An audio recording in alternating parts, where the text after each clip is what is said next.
কিন্তু আপনাদের জানানো ছিল 16 তারিখ থেকে 1 তারিখ পর্যন্ত এই বিধিনিষেধগুলো থাকবে। কিছু নিউ ডাইরেক্টিভস দেওয়া হয়েছে। নিউ ডাইরেক্টিভসটা এখানে সিএস আপনাদের পড়ে দিচ্ছে। তবে এই লকডাউনে রয়েছে বেশ কিছু ছাড়। আগামী 1 জুলাই পর্যন্ত যে লকডাউন হতে চলেছে, এই লকডাউনে জারি হচ্ছে একাধিক নতুন নিয়ম। রয়েছে অটো রিক্সা, বাস, লোকাল ট্রেন, হোটেল, রেস্তোরাঁ, মুদিখানা দোকান, মোবাইল রিচার্জ দোকান এবং বাজার হাট, শ্রমিক দোকানপাট নিয়ে জারি ফের এক নতুন নিয়ম। শুধু তাই নয়, রয়েছে রাজ্যের গরিব, মধ্যবিত্ত, অসহায় শ্রমিক মানুষদের জন্য আরো একটি বড় খবর। তাই ভিডিওটিকে মোটো স্কিপ না করে প্রথম থেকেই শেষ পর্যন্ত দেখতে থাকুন। কিন্তু আপনাদের জানানো ছিল 16 তারিখ থেকে 1 তারিখ পর্যন্ত এই বিধিনিষেধগুলো থাকবে। কিছু নিউ ডাইরেক্টিভস দেওয়া হয়েছে। নিউ ডাইরেক্টিভসটা এখানে সিএস আপনাদের পড়ে দিচ্ছে। নমস্কার ম্যাম, এটা হচ্ছে আমাদের যেটা ম্যাডাম বললেন 15 তারিখ অব্দি 16 তারিখ থেকে যে রেস্ট্রিকশন আমরা আগে করেছিলাম, 15 তারিখ অব্দি রেস্ট্রিকশন ছিল, তার নতুন কিছু যুক্ত হচ্ছে। তার মধ্যে পুরনো যেটা আছে সেটা থাকবে। আমি এক একটা করে পড়ে যাচ্ছি, যদি কোনো কনফিউশন হয় তারপরে যেটা গভর্নমেন্ট অর্ডার বেরোবে তখন আপনারা ভালোভাবে দেখতে পাবেন। প্রথম যেটা আছে, প্রথম আমরা যেটা হচ্ছে যারা এমার্জেন্সি সার্ভিসেস, যে গভর্নমেন্ট হসপিটাল, গভর্নমেন্ট যেটা অফিসগুলো আছে, সেটা আমরা আমাদের রেস্ট্রিকশন আওতা থেকে বাইরে রেখেছি। সেটা হচ্ছে emergency and essential services like healthcare, veterinary services, law and order, courts, social welfare homes, correctional services, power, drinking water supply, telecom, internet, print and electronic media, fire services, disaster management and civil defense, sanitation, sewerage and funeral services. এটা আগে যখন থেকে আমাদের restriction হয়েছে তখন থেকে এই services, এই গভর্নমেন্ট অফিসগুলোকে ছাড় দেওয়া হয়েছে, যেহেতু এমার্জেন্সি সার্ভিসের সঙ্গে যুক্ত আছে। এবার নতুন যেটা আমরা যেটা করছি সেটা হচ্ছে এই উপর এমার্জেন্সি গভর্নমেন্ট অফিস বাদ দিয়ে সমস্ত গভর্নমেন্ট অফিস যেটা হবে as per normal working hours কাজ করবে উইথ 25% অফ দি স্ট্রেন্থ। 25% যে কর্মচারী আছেন তাদেরকে নিয়ে সমস্ত গভর্নমেন্ট অফিস চালু থাকবে 16 তারিখ থেকে। যে হেড অফ ডিপার্টমেন্ট আছেন তারাই একটা ডিউটি রোস্টার তৈরি করে নেবেন, তারাই আমাদের অফিসিয়াল যারা আসবেন অফিস অ্যাটেন্ড করতে, তাদের জন্য যানবাহন ট্রান্সপোর্টের অ্যারেঞ্জমেন্ট করবে। Private and corporate offices will also remain open for restricted hours from 10 a.m. to 4 p.m. Private and corporate offices shall also remain open from 10 a.m. to 4 p.m. with not more than 25% of the strength. যেরকম government office ক্ষেত্রে আছে, government অফিসে কোনো সময় সীমা নেই, কিন্তু private and corporate অফিসে 10টা থেকে 4টা অবধি খোলা থাকবে। আর 25% বেশি যে ম্যান পাওয়ার আছে তারা থাকতে পারে না। তারপরে ওরাও যে আছে এমপ্লয়িজদের ক্ষেত্রে, এমপ্লয়িজ যারা আছেন তারা এমপ্লয়িজদের ক্ষেত্রে ট্রান্সপোর্ট অ্যারেঞ্জমেন্ট করবেন, আর সেই ট্রান্সপোর্ট যেটা ব্যবহার করবেন তার জন্য ই পাস যেটা আছে কলকাতা পুলিশ অথবা ডিস্ট্রিক্ট অ্যাডমিনিস্ট্রেশন কাছ থেকে এটা নিয়ে নেবেন। একটা অ্যাপ আছে, অ্যাপ মাধ্যমে তারা ই পাসটা প্রিপেয়ার করতে পারবেন। আমরা আলাদাভাবে ক্যালকাটা পুলিশ কমিশনার এবং ডিজি সাহেবের সঙ্গে বসেছি যে অ্যাপ ব্যবহার করে তারা ই পাস নিতে পারে। All production units and industries including IT and ITS may function with 50% of the total strength in each shift, subject to vaccination of the employees, wearing of mask and maintenance of physical distancing. এই ক্ষেত্রেও যেটা আছে এমপ্লয়িজরা transport arrangement করবে, আর সেই যে transport arrangement করবে তার জন্য ই পাস কলকাতা পুলিশ এবং ডিস্ট্রিক্ট অ্যাডমিনিস্ট্রেশন থেকে নিয়ে নেবে। Parks may remain open for morning walks, physical exercise, etc. during 6 a.m. to 9 a.m. পার্কগুলো খোলা থাকবে, সেটা হচ্ছে for morning walks and physical exercise। কিন্তু এখানেও যারা ভ্যাকসিনেশন নেবে তারাই কিন্তু মর্নিং ওয়াকটা করতে পারবে। 6 a.m. to 9 a.m. তারা যারা পার্কে যারা ঢুকতে পারে তারা কিন্তু ভ্যাকসিনেটেড হতে হবে। ডাবল যে ভ্যাকসিনেশন যাদের হয়নি তারা এই পার্কে ফিজিক্যাল এক্সারসাইজ অথবা মর্নিং ওয়াক করতে পারবে না। এটা বাধ্যতামূলক, ভ্যাকসিনেশন বাধ্যতামূলক দুটোই ডোজ। তারপরে আছে retail shops and vendors, bazaars and haats relating to vegetables, fruits, groceries, milk, bread, meat and eggs shall be allowed to remain open between 7 a.m. to 11 a.m. only. এটা আমাদের আবার বলে দিচ্ছি, retail shops and vendors, bazaars and haats relating to vegetable, fruits, groceries, milk, bread, meat and eggs shall be allowed to remain open between 7 a.m. to 11 a.m. only. তারপরে যেটা আছে অন্যান্য যে শপ আছে, যেটা আমাদের যেটা এখন বললাম 7টা থেকে 11টা, অন্যান্য শপগুলো খোলা থাকতে পারে from 11 a.m. to 6 p.m. from 11 a.m. to 6 p.m. অন্যান্য শপও খোলা থাকতে পারে। তারপরে আছে restaurant and bars including hotels and including in hotels, যেটা রেস্টুরেন্ট বারস হোটেলস এর মধ্যে আছে, শপিং মলস মধ্যে আছে, may remain open during 12 noon to 8 p.m. with 50% seating capacity. যেটা রেস্টুরেন্ট বারস আছে, যারা বাইরে আছে, হোটেল মধ্যে শপিং কমপ্লেক্সের মধ্যে আছে, তারাও খোলা থাকতে পারে 12 noon to 8 p.m. only with 50% seating capacity. Retail shops in shopping malls and market complexes may remain open during 11 a.m. to 6 p.m. with 25% workforce and restricted entry of people oblique customers up to 30% at a time. যেটা shopping malls এর মধ্যে ও market কমপ্লেক্সের মধ্যে যেটা শপগুলো আছে, তারাও খোলা থাকতে পারে from 11 a.m. to 6 p.m. কিন্তু যে শপগুলোতে যেটা আছে ওয়ার্কফোর্স 25% থেকে বেশি হতে হবে না, আর তারপরে কোনো সময় ওখানে যে ক্যাপাসিটি আছে শপিং মল কমপ্লেক্সে তার 30% এর বেশি মানুষ ঢুকতে পারবে না, শপিং কমপ্লেক্সে যেতে পারবে না একসাথে। Operations relating to tea auctions may resume with 25% of the total strength. Tea auction যেটা আছে শুরু হতে পারে সেটা 25% of total strength. Games and sports may resume in stadium and sports clubs without spectators. খেলাধুলা যেটা স্টেডিয়ামে ও স্পোর্টস ক্লাবে শুরু হতে পারে, but without spectators.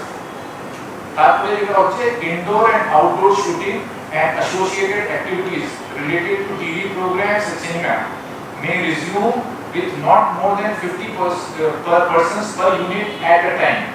50 persons per unit at a time, subject to vaccination, wearing of masks, and maintenance of physical distancing and own transport arrangements, and also obtaining e-passes from Kolkata Police or District Administration. এটা মোটামুটি নতুন যেটা রেস্ট্রিকশনে যেটা relaxation দেয়া হচ্ছে 16 তারিখ থেকে। আগে যেটা আমাদের রেস্ট্রিকশন ছিল সেটা বহাল থাকবে। All school, colleges, universities, polytechnic, anganwadi centre and other educational and academic institutions shall continue to be closed. All intra-state local trains, metro railway and intra-state bus services and inland water transport shall remain closed, except for staff special trains for movement of emergency and essential services personnel. Movement of private vehicles, taxis and auto rickshaw will be prohibited except to and from hospitals, nursing homes, diagnostic centers, clinics, airports, terminal points, media houses, etc. All social, cultural, academic, entertainment related gatherings, groupings and congregations shall continue to be prohibited. এটা আগে restriction ছিল, এটা continue থাকবে। All beauty parlors, cinema halls, gyms, spa and swimming pools shall remain closed. আগে ছিল, এখনো বন্ধ থাকবে। Not more than 50% persons shall be allowed at a time in marriage and other social gatherings. কোনো change নেই এখানে। Funeral rituals shall be allowed with not more than 20 persons at a time. আগে যেটা ছিল সেটা বহাল থাকবে। और ব্যাংক ক্ষেত্রে সেদিকে আমরা বড় চারটে রেস্ট্রিকশন আগে ছিল সেটা কন্টিনিউ থাকবে। সেটা হচ্ছে e-commerce, home delivery of all commodities shall be allowed, এটা কন্টিনিউ থাকবে। Banks and financial institutions can remain open for restricted hours between 10 a.m. to 2 p.m. and for the operations of the ATM. Petrol pumps, LPG gas offices and distribution centers shall remain open. Print, electronic media and social media, MSOs and cable operators shall remain open, and SEBI regulated and notified market entities shall remain open. এর মধ্যে কোনো change হয়নি। আগে যে restriction order ছিল সেই রেস্ট্রিকশনে order থাকবে। আরও যেটা আছে all outdoor activities including movement of people and vehicles, shall be prohibited between 9 p.m. to 5 a.m. except for health services, law and order, essential commodities, including agriculture. ওই রাত 9টা থেকে সকাল 5টা বলে দাও। রাত্রি 9টা থেকে সকাল 5টা অবধি কোনো যানবাহন মানুষের মুভমেন্ট কিন্তু প্রহিবিটেড থাকবে। শুধু এসেনশিয়াল যে সার্ভিসেস গুলো আছে সেটা কিন্তু যাতায়াত করতে পারবে, বাদ বাকি সবটাই সেগুলো ছাড়া সব বন্ধ থাকবে। সেটা বন্ধ থাকবে।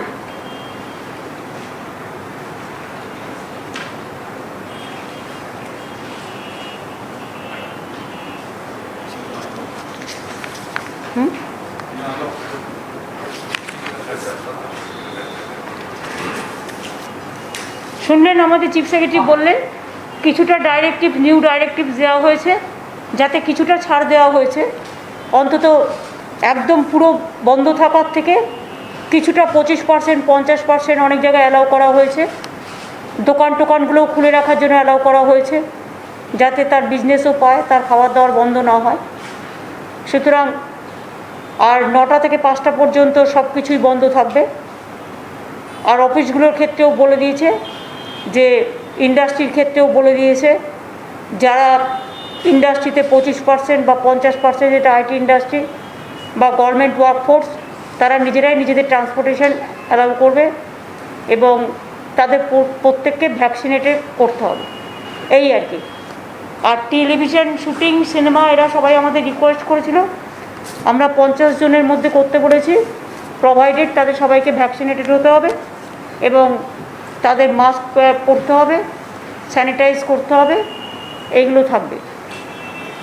বাদবাকি বাংলায় আমরা প্রায় 2 কোটি মানুষের মতো মানুষকে সরকার এবং বেসরকারি মিলিয়ে আমরা প্রায় ভ্যাকসিন দিয়েছি এবং সুপার স্প্রেডার যারা, তাদের বিশেষ করে করা হয়েছে। এতে বাংলা অনেকটাই সেফ আছে। আমি যেমন একটা হিসেব দেখছিলাম যে যখন আমাদের ইলেকশন হচ্ছিল 7th phase, 8th phase, 4th phase, 5th phase, 6th phase, তখন 22% পজিটিভ ছিল, 20% পজিটিভ ছিল, এমনকি last day of election 32% positive ছিল। এখন সেটা পজিটিভিটি রেটে 6%-এর কাছাকাছি এসছে। তবে আমরা আশা করি এটাও আমরা কমিয়ে ফেলব সকলের সহযোগিতা নিয়ে। এই পর্যন্ত আর কিছু তো বলার নেই। আর আজকে ফুড ডিপার্টমেন্ট নিয়ে ডিটেলস আমাদের আলোচনা হয়েছে, রেশন নিয়ে, যাতে ঠিকমতো মানুষ রেশন পায়, তার জন্য পুরো ফুড ডিপার্টমেন্টকে আজকে ডাকা হয়েছিল, ডিএমএসপিদেরও ডাকা হয়েছে। জেলা টু জেলা রেশনিং ব্যবস্থা নিয়ে, কোভিড ব্যবস্থা নিয়ে ডিটেলস আলোচনা হয়েছে এবং আগামী দিন দুয়ারে রেশন প্রোগ্রাম চালু করতে আমাদের কিছুদিন টাইম লাগবে, প্ল্যানিং হচ্ছে। আগামী 16 তারিখ কৃষকদের, যেটা আমরা 10,000 টাকা করে দেবো বলেছিলাম, যার 1 একর জমি আছে আর যার কিছুই নেই, অল্প আছে, সেও 4,000 টাকা করে পাবে। সুতরাং সেই প্রোগ্রামটা 16 তারিখে আমরা লঞ্চ করব। তারপরে আস্তে আস্তে আমরা লক্ষ্মীর ভাণ্ডার, স্টুডেন্টস ক্রেডিট কার্ড আর দুয়ারে রেশনটা আমরা অ্যালাউ করব। দুয়ারে ত্রাণ, এটা আমাদের চলছে এবং এখনও পর্যন্ত প্রায় 4 লক্ষ মানুষ বিভিন্নভাবে আবেদন করেছে। সেটা 18 তারিখ পর্যন্ত ডেট দেওয়া আছে। তারপরে 19 তারিখ থেকে রিভিউ হবে, 1 জুলাই থেকে পাবে। এই পর্যন্ত। আর কিছু আপনাদের আছে? হ্যালো দিদি, আপনি আগেই বলেছেন যে মাধ্যমিক উচ্চ মাধ্যমিক পরীক্ষা হবে না, কিন্তু একটা কনফিউশন যে কীভাবে মূল্যায়ন হবে সেই বিষয়টি কি আপনারা ঠিক করতে পেরেছেন? সেটা বোর্ড যখন ঠিক করবে আপনাদের জানিয়ে দেবে। এটা তো বোর্ডের ব্যাপার, এডুকেশন ডিপার্টমেন্টের ব্যাপার, তারা 2-1 দিনের মধ্যে জানিয়ে দেবে। আমি চাই স্টুডেন্টরা যাতে কোনো বিপদে না পড়ে, তাদের ভবিষ্যৎ যাতে নষ্ট না হয়। তারা আমাদের ছোট্ট ছোট্ট প্রিয় সাথী, 10ই বলুন, 12ই বলুন, তারা যাতে মেন্টাল কোনো যন্ত্রণা না পায়, সব দিকে নজর রেখেই এডুকেশন ডিপার্টমেন্টকে বলবো তাদের দিকটা ভেবে ব্যবস্থা নিতে, যাতে তারা সাফার না করে। দিদি, আপনি আমাদের রাজ্যে প্রায় 6 কোটি মানুষকে অনলাইন আসা হচ্ছে, আপনি বেশি কিন্তু সাম্প্রতিক সময় সুপ্রিম কোর্টের একটা অবজারভেশন বলছে যে 10 কোটি, কোথার থেকে আপনি 6 কোটি সংখ্যাটা পাচ্ছেন? 10 কোটি, খাদ্যসাথী 10 কোটি, বলুন 10 কোটি 30 লক্ষ। সেক্ষেত্রে সুপ্রিম কোর্টের যে অবজারভেশন 4টি রাজ্যের প্রতি জানানো হয়েছিল, তার মধ্যে আমাদের রাজ্য এবং দিল্লিও রয়েছে, তো এটার বিষয়ে কি কোনো না না, ওয়ান নেশন আমাদের কোনো প্রবলেম নেই। ওয়ান নেশনের কাজ তো চলছে, আমরা করছি। আমাদের কিছু আধার কার্ড বাকি আছে, সেটা করে ফেলতে হবে, সেটা আমরা 3 মাসের মধ্যে করে দেবো। হ্যাঁ বলুন, ইট ইজ অন প্রসেস। হ্যাঁ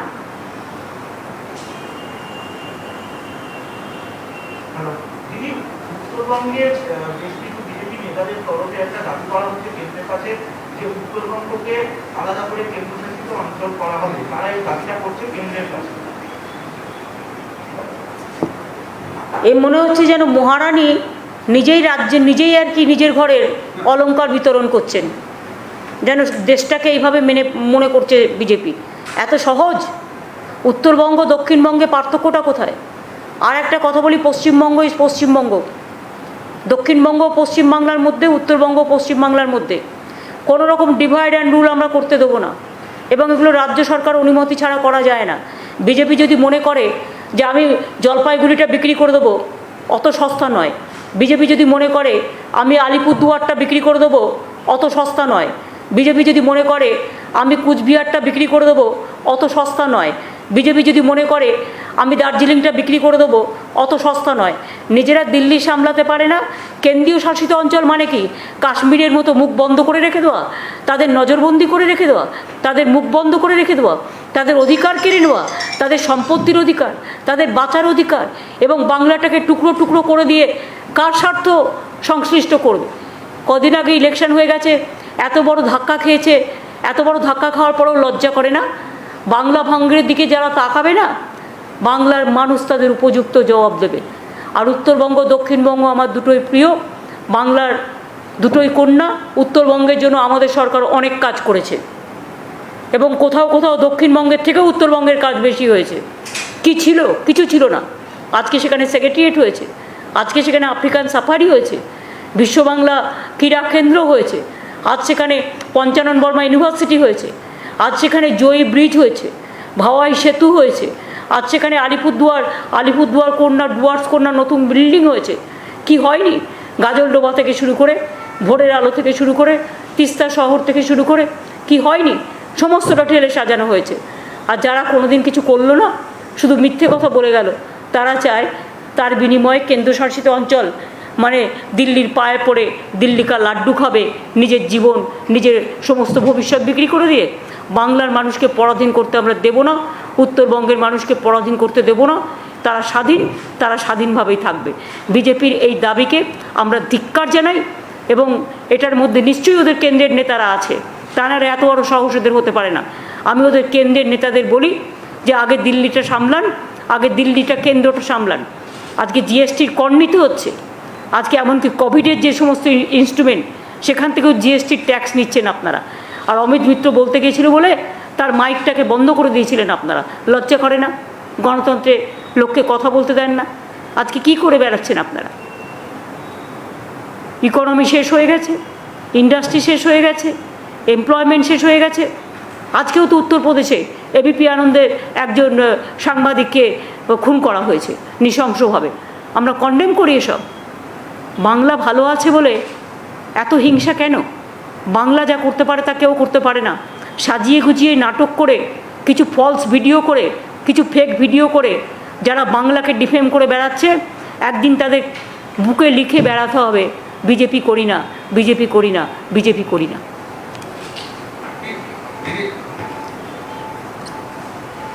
आई थिंक ओवर। कल आम आदमी पार्टी की ओर से You are late.